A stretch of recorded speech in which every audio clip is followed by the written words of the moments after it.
Қайырлы күн қымбатты тыңдармандарым. Арнамда жаңа әңгіме. Мен күйеуіммен сүйіп қосылдым. Үйленгенімізге 5-6 ай болғанда күйеуім қатты ауырып, дене мүшесі қимылдамай жатып қалды. Бәріне сабыр қылып 15 жыл төсекте жатқан жолдасымды қолдап қызмет қылдым. Басында не деген сынақ, не деген ауыр күндер өтпеді дейсіз. Қиналып тұрсам да енемнің зар қақсатқан тілі қамшыдай қайта-қайта тие берді. Бірақ бәріне сабыр қылдым. Сүйген жолдасыма ең мықты жары болу үшін бәріне көндім. Жүрегімнің түбінде Аллах міндетті түрде дертке шипа береді деп сендім. Бір күні айығып орнынан тұрады деген сеніммен жүрдім.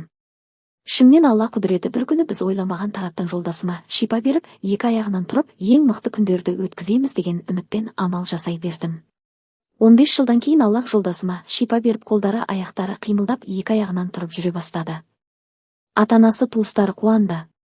Бірақ олардың ішіндегі ең қатты қуанғаны мен болдым. Өзімнің ойымша аурудан айықты, бұйырса балайымызды бір жерде өткіземіз деген оймен міндет қылмай, одан сайын қызметімді қыла бердім. Осы арада ашығын айтсам, жолдасымның алдында әдеміленіп жүруді бір жола ұмытыппын. Тіпті өзімнің денсаулығыма да қарамаппын. Жолдасым аяғынан тұрып, өзі тамақ жеп достарымен араласып жүргеніне 2 айдай болыпты. Ал мені өзінің қызметкері секілді көріп қалған. Себебі шалқасынан жатқан күйеуімді 15 жыл бойы үлкен дәретінде, кіші дәретінде тазалап, тамағын беріп, киімін жуып қызмет еттім. Бір ретте енем мен күйеуім менің демалуыма уақыт бөлген емес. Бұл шын. 5 уақыт намазды бітіріп зікір айтып жатқанымда, ұзағырақ айтып сол жерде Аллахпен сырласып жылап алатынмын. Бір күн жолдасым үйден ертемен шыққан күйі кешкі тамаққа бірақ келді. Бәріміз дастархан басында отырсақ, анасына қарап, менде бір жаңалық бар. Мен үйленемін. Мына келіндеріңіз кемпір сияқты қартайып қалды деді. Бәрі басын төмен салып үнсіз қалды. Бұл сөз мені екіге бөлгендей қатты тиді.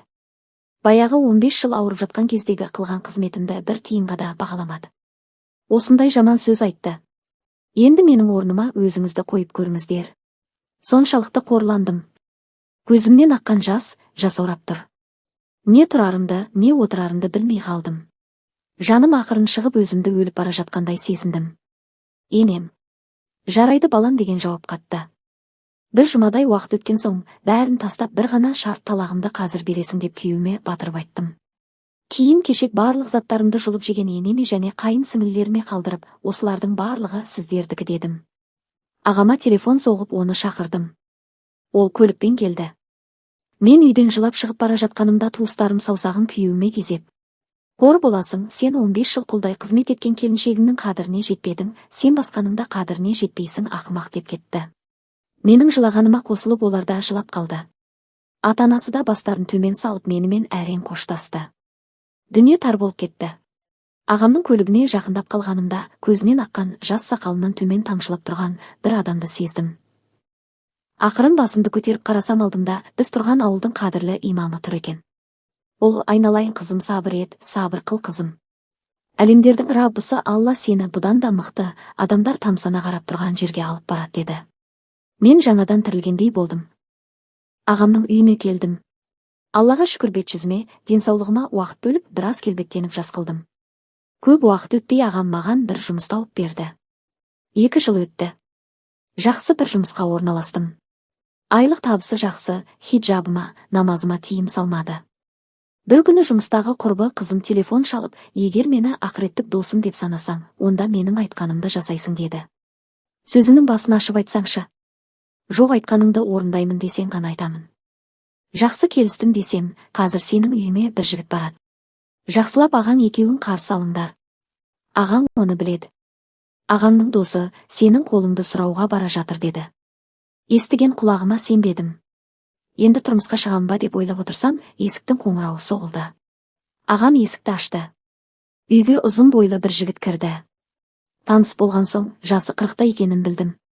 Не үшін 40-қа дейін үйленбей жүрдіңіз деген сұрағыма басын төмен салған күйеу маған қарауға ұялып көзімен жерге ұзақ қарап отырып қалды. Көп жерге бардым, көп қыздардың қолын сұрадым. Бірақ менің бір ауруымды білгенде, олар маған тұрмысқа шығудан бас тартады деді. Қандай ауру деп сұрасам, мен балалы бола алмаймын деді. Менде сұраған сұрағым үшін өкініп қалдым. Ағамның жанында үнім шықпай көпке дейін жерге қарап отырдым. Іштей өзіме бәрібір, дүниенің рақаты үйлену болса, үйленейік деп шештім. Балалы болмасам да күйеуімді жоғары деңгейде құрметтеп сүйіп өтуге дайын едім. Ол ақырын ғана дауыспен, егер келіспеймін десең саған өтініш, менің балалы болмайтынымды өзің ғана білші. Басқа адамдарға айтпашы. Саған өтініш, деді де орнынан тұрып есіктің тұтқасын ұстап енді ғана үйден шыға бергенде: мен сіздің ұсынысыңызды қабыл алдым, дедім. Осы сөзімді естігенде дереу менің алдыма жүгіріп келіп отыра қалды да алақанымен бетін жауып жылады. Мен ол жігіттің жылағанын, мен сізге тұрмысқа шығамын деген сөзге осыншалықты бақытты екенін көріп мен де жыладым. Баяғы көрген қорлық сол көз жастармен бір жола жоқ болып кетті. Егер сіздер де оның көзінен аққан жасты көргенде маған қосылып жылайтын едіңіздер. Арада бір ай өтпей мықты ұстаз ақыл кеңестерін айтып некемізді қиып берді. Тойымыз сүннетке лайықты түрде жоғары деңгейде өтті. Тұрмысқа шыққаныма бір ай өтер-өтпес жолдасым жұмыстан қуанышты келді. Мені қатты құшақтап маңдайымнан сүйіп, қуанышты бір хабарым бар. Сүйіншіге не бересің, деді. Қалағаныңды беремін деп көзімді жұмып тұрсам, ақырын қалтасынан бір парақ қағазды алып маған берді. Дәрігерлерден бе? Жақсы хабар ма десем, ашып көр, деді. Ашып көрсем, жолдасым екеумізге умра сапарына жолдама алып келіп тұр екен. Қатты қуандым, қуанғаным соншалық тоқтамай жылап, жас балаша күйеуімнің мойнына асылдым. Еркелеп сізге Алла разы болсын дегеннен басқа ештеңе айта алмадым. Осылайша екеуміз умраға аттанып кеттік. Осындағы рақат, осындағы ғибадат, осындағы сәжде, осындағы көз жас тауап қылып жүргенде қатты жылағаным соншалық, ең көп жылап жатқан менмін деп ойладым. Бір күні жолдасыма қарасам, ол да көз жасымен көкірегін сулап қойыпты. Неге жылап жатырсыз деп едім. Басын төмен салып тұрып қалды. Неге жылап жатырсыз деп қайта сұрасам, ақырын ғана әрең даусы шыға сыбырлап: сенің дұғаң маған қарағанда тезірек қабыл болады. Осы жерде Алладан перзент сұрайсыз ба, деді. Шыдамастан айқайлап жыладым. Шындап Қағбаның есігінің алдына келіп: иә, Роббым, сен берушісің, деп жылай бердім. 10 күннен соң үйге қайттық. Менен бақытты адам жоқ. Жолдасымды жақсы көру бұрынғыдан басқаша. Білмеймін, сіздерге сөзбен жеткізіп бере алмаймын. Өміріміз бұрынғыдан да басқаша өтіп жатты. 6 айдан кейін қатты ауырдым. Күйеуім қорқып дәрігерге алып барды. Жүрегімді тексертті. Басымды тексертті. Дәрігерден дәрігерге барып жүрдік. Ақыры бір дәрігер бізге қарап тұрып: бастарынан көп қиыншылық өтіпті, дұрыс па, деді. Дәрігер қалай біліп қойды деп ішімнен ойладым. Ақырын жолдасымның қолын қысып тұрып: келіншегімнің бойында 3 айлық сәби бар, құттықтаймын, деді. Күйеуім қуанғаннан сол жерде құлай кетіп, маңдайын сәждеге қойып еңкілдеп жылады. Мен де қосыла жыладым. Дәрігерге қарап: басымыздан көп қиыншылық өткенін қайдан білдіңіз, десем.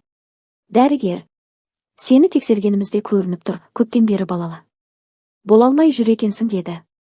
Аллаға шүкір етіңдер, Алла өмірлеріне береке берсін, денсаулықтарының мықты етсін, балаларыңа мықты тәрбие беріңдер, деп бізге те қарап, жымиып қарап тұр. Мен де күйеуім де түсінген жоқпыз. Балаларыңа деп қайталады. Дәрігер бізге жымиып тұрды да күйеуіме қарап: келіншегіңнің ішінде бала егіз, деді. Сонда күйеуім қайтадан сәжде қылып бас көтермей ұзақ жатты. Екеуміз қуанған күйі үйге қайттық. Үйге келіп ойланып отырып, бұрынғы жолдасымның үйінен талақ салып шығып келе жатқандағы имамның сөзі есіме түсті.